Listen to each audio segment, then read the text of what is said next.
On this edition of Southern Newsweek, a new cycle track could draw tourists to Queenstown. A Cromwell rally driver is set to race in Europe.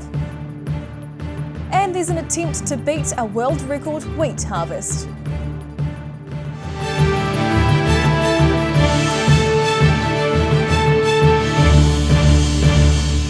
Kia ora, I'm Hannah Wilkins. Backcountry tourism in Queenstown has received a boost thanks to a new mountain bike and hiking trail. The 50-kilometre track traverses high country land that was previously inaccessible to the public. Officially open. Finally open to riders. QE2 National Trust Chairman Bruce Wills cuts the ribbon to the Coronet Loop Trail near Arrowtown. The new mountain bike and hiking track is the result of 5 years' work. It's a collaboration between local landowners, the QE2 National Trust and the Queenstown Trails Trust. CEO Mark Williams says it'll be a ride that can be enjoyed by most cyclists. It's what's called a grade 3 trail, so you do need a moderate level of mountain biking skills. Nothing too technically difficult. Gradients are good, but some big hills. The backcountry trail circuit spans 50 kilometres, and though it can be done in a day, it'll take many cyclists 2 days to complete, making it an overnight adventure. Starting in Arrowtown, the mostly single-track trail crosses the face of Coronet Peak before descending the Skipper's Pack Track. The loop then climbs over Greengate Saddle, dropping into Deep Creek, before following the old Macetown Road back to Arrowtown. Williams says the route takes in countryside steeped in the history of the 1860s gold rush. There's all water races, there's all huts, there's all sluicing dams, there's all this great stuff where these miners came in years ago. I mean, the route follows part of the old Greengate's Pack Track, which is the way to get to Skipper's back in the day. Part of the route crosses a large 50,000 high country farm owned by Mutt Lang, who made his fortune producing the records of Shania Twain, Def Leppard and Britney Spears. It's hoped the new mountain bike loop will bring much needed tourism to the area. You know, cycle tourism, we know people stay longer, they spend more, they've got a lower carbon footprint. Williams also believes it'll be an asset for the local community to enjoy. Because now you can work remotely, and people are choosing to be in Queenstown and Arrowtown because of access to this amazing countryside. Trail users are warned there's limited mobile reception in the area. Explorers are encouraged to be self-sufficient, carrying a personal locator beacon and being prepared for rapid changes in the weather in the rugged backcountry. In Arrowtown, the South Today. A group of Otago Polytech students are quite literally catering to the dietary needs of their friends, feeding students forced to isolate due to COVID-19. The culinary arts students have designed an extensive menu of dishes which are being cooked, frozen and delivered to Otago flats. A welcome return to the kitchen for these Otago Polytech students. Third years from the Bachelor of Culinary Arts program have been working together over the last week, cooking up a storm for some of their fellow students. They've devised a large menu of comfort dishes to help feed students forced to isolate or suffering from COVID-19. These are 12 meals, 13 meals that they've come up with. So we've spent 3 days cooking them. Now we are putting them into oven-proof or microwave-proof dishes and labelling. The students tried to choose the sorts of food they would like if they were ill, including a few desserts as a sugar fix. They've had to consider different dietary requirements and creating dishes which retain their flavour and texture when they're reheated from frozen. Even though everything is cooked from scratch and it's relatively healthy, we've definitely gone on the more comfort side of things. So we've got a mac and cheese, we've got a couple of stews, like a shepherd's pie. We're also catering for vegetarians, so doing equivalents of vegetarian shepherd's pie. We have a pad thai, we're doing a minestrone soup. Many of the students are already working in restaurants, but have enjoyed learning new skills around dealing with bulk food production and working within a tight budget. The group were given $7,000 to produce around 1,500 tasty meals. Charlotte Ramsey's enjoyed working as part of a team, but reckons the prep work has been the hardest part. Cutting all the vegetables and everything like that for the soups, like veggie soup and like kurma and pumpkin. It was pretty like intense cutting all them up because your hands and our wrists get real sore. The packaged frozen meals will be dropped off to around 50 students a day as part of care packages from Otago Polytech. This group happy to be helping their fellow students remain well nourished as they recover in isolation. In Dunedin, the South Today. Cromwell-based rally driver Hayden Paddon is set to compete in the WRC2 category of the World Rally Championship this year. Paddon will be taking his Kiwi team of engineers and technicians with him to race as the only non-European team in Estonia and Finland. Cromwell-based rally driver Hayden Paddon is preparing to head to Europe to race for Hyundai in the WRC2 category of the World Rally Championship. We're both on the same page in terms of still wanting to compete at a higher level and achieve to a higher level. And despite a few failed attempts over the last 2 years to get back, Hyundai New Zealand and ourselves decided, hey, let's why not do this ourselves? The Hyundai New Zealand rally team will be unique in being fully Kiwi and the only non-European team taking part.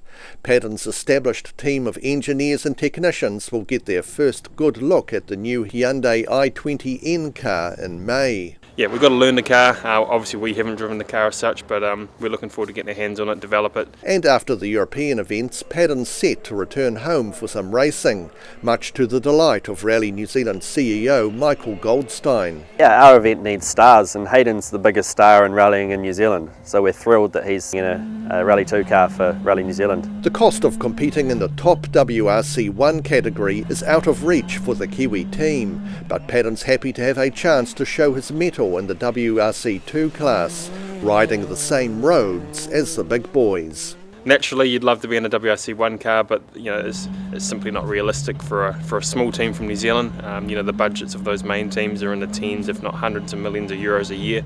Paddon and his team are set to compete in Estonia and Finland, followed by New Zealand, with other events still a possibility later in the year. In Cromwell, the South Today. A team harvesting wheat in Southland were on tenterhooks recently. The farmers were hoping to set a new world record for the Otama crop for tonnes of wheat per hectare. Hoping for a world record-beating crop of wheat, this paddock on a river-flat farm at Otama in Southland is owned by Mike Solari and his wife Margaret, and even before the latest crop of wheat was sown, it was tipped to yield a record harvest. Solari practices crop rotation, with the paddock used to fatten lambs and then grow nitrogen-fixing peas prior to planting wheat every 9th year. After pea straw ploughed in, this was peas last year, it's the second year that I've chopped pea straw and ploughed it in. What's good for people's gardens, I reckon, is good for our wheat. Solari previously broke the world record in 2010 with a wheat crop that yielded 15.5 tonnes per hectare. That record was beaten in Ashburton 2 years ago with a 17 tonne per hectare crop. Then last April, Nick Hishin of PGG Wrightson had the confidence to enter the Otama paddock as a fresh world record attempt. He says while everything was done right, a dry spell over January could end up limiting the crop. It's a pretty solid crop of wheat. Mike only grows good crops around here, and yeah, it's been a pretty good season. Did get a wee bit hot and dry in January, but out of all Mike's wheat crops, this one's definitely held on the longest, so yeah, we'll just have to wait in anticipation and see how it goes over the weighbridge. In the end, the field yielded a crop of 15.7 tonnes per hectare, which was Solari's best crop in 48 years, but still short of the world record. He turned 80 over the weekend and reckons farming is very much a group effort. It's a challenge each year to do the job better, and working with the team, with Nick and Graham Jones from Ashburton too, between the two of them, it's an interesting team to work with. The wheat variety planted was Firelight, chosen for its disease resistance. In Otama, the South Today. Still to come after the break on Southern Newsweek. Bicycles are restored for refugees in mid-Canterbury, and school children are introduced to the secret lives of bugs.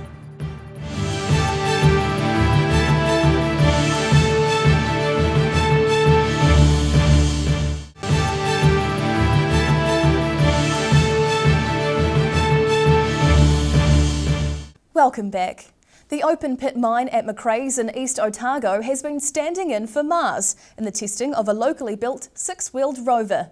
The exploration is being controlled remotely by a 15-year-old Dunedin school pupil who designed and constructed the solar power buggy himself. Driving his six-wheeled robot by remote control. From his Dunedin home, 15-year-old Mark Campbell was able to control his home-built rover as it trundles over the rocky ground at the Oceania gold mine at Macraes in East Otago. He's steering the vehicle via the internet using the 3G network, but says the six-wheeled robot is clever enough to look after itself most of the time. I can drive it remotely from here. I've got a live camera feed that I can watch, and then I've set up my sticks, the controller sticks, to so that I can drive it however I want. But most of the time it just automatically drives itself. Oceania Gold gave Campbell permission to drive his solar-powered vehicle over an unused area of their mine. The rover is crossing terrain similar to that encountered by those exploring the surface of Mars, capturing images using both real-time and time-lapse cameras. If it's sunny and good weather, it would usually drive for about 11 hours, and every minute it travels 6 meters. So on my data it's been going for about 6 days at the moment, and it's travelled 15 kilometres. The Logan Park High School pupil was inspired by Mars rovers and ordered several parts from overseas, but insists the design and assembly of this beauty is entirely his own. Designed online and 3D printed my own brackets for the different components that go inside the actual rover. So like GPS brackets, motor brackets, brackets to hold the battery, and just everything else. Campbell has ambitions of pursuing a career with a tech company, building robots and rovers which could explore other planets in our solar system. In Dunedin, the South Today. Refugees from Afghanistan who are settling around Ashburton are now able to get around thanks to the donation of old unwanted bicycles by the local community. The bikes are checked and repaired by local man Malcolm Dello, who enjoys being able to help the recent arrivals settle in. Making sure it's safe and roadworthy. Volunteer mechanic Malcolm Dello has been keeping busy in his Ashburton workshop testing and repairing unwanted bikes. The cycles and scooters have been donated by members of the local community. Dello's transforming them back into roadworthy and safe bikes for refugee families from Afghanistan who are making a new home in mid-Canterbury. Oh, the first family arrived in May last year, and so we put their house together and helped them get that set up, and we had a bike floating around, so we just thought we'd drop this bike off to help them get to our supermarket and stuff, and then everyone wanted a bike. And they all need one. The donated cycles range from almost new e-bikes through to old clunkers that require a bit more work, with Dello even being able to make a complete bike out of spare parts. At the moment, the team are looking for female bikes without the high crossbar, as older Afghani women often wear dresses. We seem to have a demand for ladies' bikes with the drop bar more, and the handlebars where they can sit up a bike like the old-fashioned bikes. Now semi-retired, the mechanic says it's very satisfying to be able to help others. It's just interesting, the people that you mention it to and the enjoyment that they suddenly get out of helping someone else, and they're often people that you wouldn't consider that jump to that. So, you know, being a volunteer is just one of the most rewarding things I've done. I've got the time to do it, and it's good fun. The project's being run in collaboration with community organisation Safer Mid-Canterbury, with volunteers accepting donations of bikes, scooters, lawnmowers and garden tools. In Ashburton, the South Today. The charismatic character known as the Bugman has given pupils at Strathtyre School a buzz. Ruud Kleinpast's visit was a reward for the school's conservation work, taking the children outdoors to explore some local insect wildlife. Opening their eyes to creatures small in size are pupils from Strathtyre School. The school is buzzing as Ruud the Bugman Kleinpast comes to visit. The school is one of 5 from around the country that has won a tremendous education program, an environmental learning initiative from the Mazda Foundation. We call it Tremendous. This is a tremendous project. We are planting trees, but we're also doing education outside. So teaching teachers to teach outside, I love that. Their win is due to conservation work to support the giant Otago skink. The school also receives $1,000 and 200 native trees for their school grounds. Klein Pastor says visiting an outside location enables pupils to understand many aspects of the giant Otago skink's natural environment. You can discover very simply whether long grass has got more food for the skinks than short grass, for instance. Whether a south-facing tor is better than a north-facing tor. Whether loose rocks with lots of hidey holes is better for them than just solid rocks. And then you suddenly start to realize what these skinks require to be living there in peace. And the first thing we need to do is get rid of the predators. I'm sorry, there's a bit of killing involved, but it's important. Using nets and magnifying glasses, children explore a farm close to their school. What we've been doing with the nets, we're catching insects, and then we're going to see how much we catch, and then we're going to see if the skinks or geckos will eat them. Klein Pastor has a special message for people in the Strathtyre Valley and across the Otago region. I love this place. This is the most gorgeous part of New Zealand. Make no mistake, I'll be here in a heartbeat, and I'll be working with your teachers and your kids. In Dunedin, the South Today. Still to come after the break on Southern Newsweek, Courtney Duncan aims for another World Motocross title, and Star Wars battles are recreated in a Dunedin park.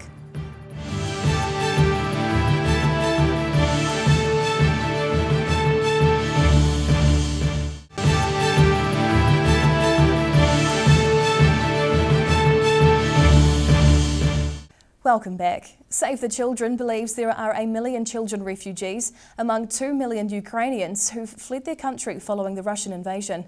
New Zealand's chairwoman of Save the Children says there is a dire and urgent need to help those who are vulnerable and have been displaced by war. Trying to find some normality in a war zone. Ukrainian children fleeing their homeland with caregivers due to the Russian invasion.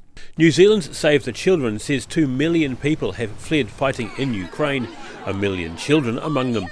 Extremely urgent. I think the UN have stated that this is probably going to be the largest humanitarian crisis we've had in our lifetime, or certainly since the Second World War. Save the Children chairwoman Susie Staley says many of the children fleeing are showing signs of psychological distress. In New Zealand, the organisation has raised more than $300,000 so far. But she says more is needed because right now many people in Ukraine or in refugee camps don't have the basic necessities of life. The main issue at the moment with Ukraine is access to basic facilities, but basic food, water, hygiene kits, let alone any education. Teaching may well be a luxury, but a TikTok video of a teacher holding a class in a Ukrainian bunker has gone around the world. Save the Children NZ says finding some sense of normal can help the most vulnerable victims of the war. Well, studies show that in times of crises, in fact, what you can give children in particular is, I suppose, something to hang on to, some kind of routine and education. Otherwise, as we are in the pandemic, we're going to have whole sort of generations of children without an education. Save the Children International has had boots on the ground in Ukraine since 2014. Volunteers are now distributing food, water and hygiene kits as those escaping the invasion arrive at the Ukraine-Romanian border. And while the organisation is thankful for all the donations so far, Save the Children says more is definitely needed. In Dunedin, the South Today. Otago-based women's world motocross champion Courtney Duncan has returned to the racetrack but hasn't had the best start to her new season. Travel visa-related issues delayed her return to Europe, meaning she only touched down a few days before the opening round in Italy. Returning to racing, after Courtney Duncan's departure from Dunedin was delayed by visa issues.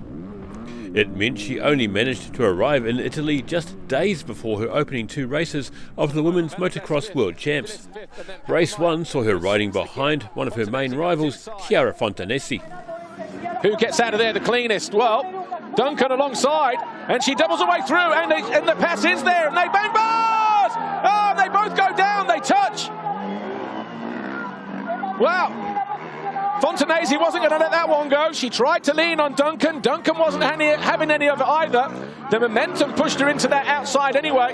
Duncan finished third place in race 1, followed by a disappointing 9th in the second, giving her a cumulative position of 6th on the leaderboard after the opening round.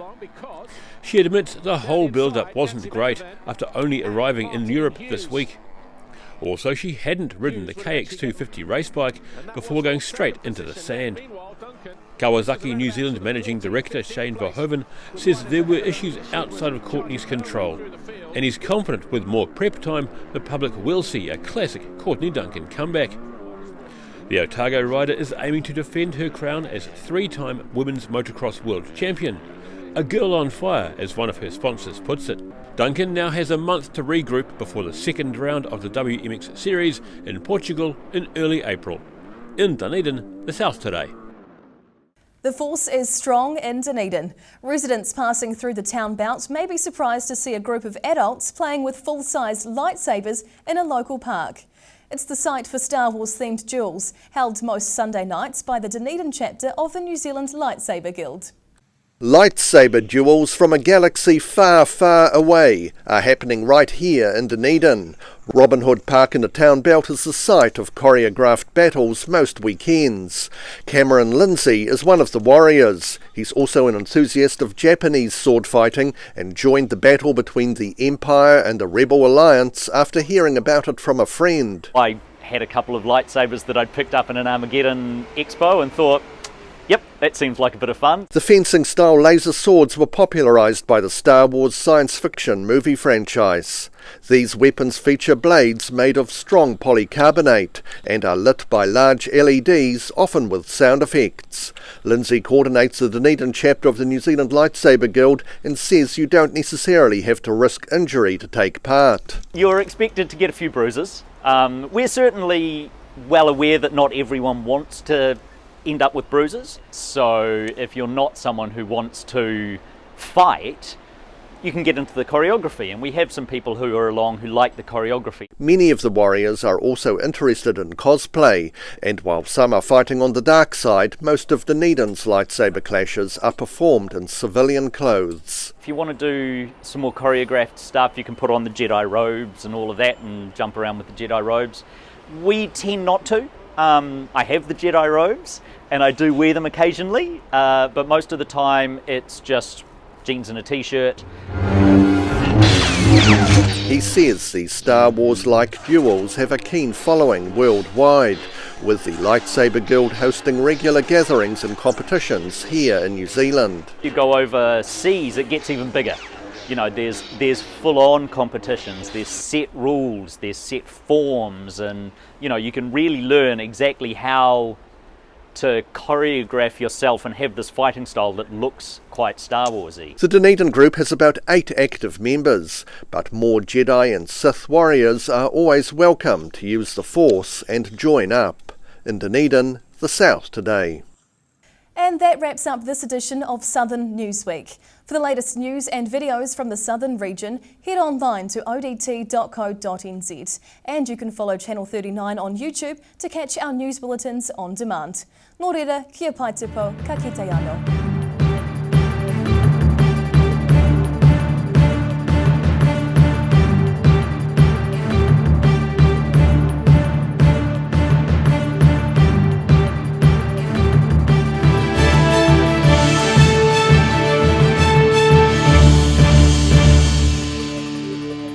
Public interest journalism funded through New Zealand On Air.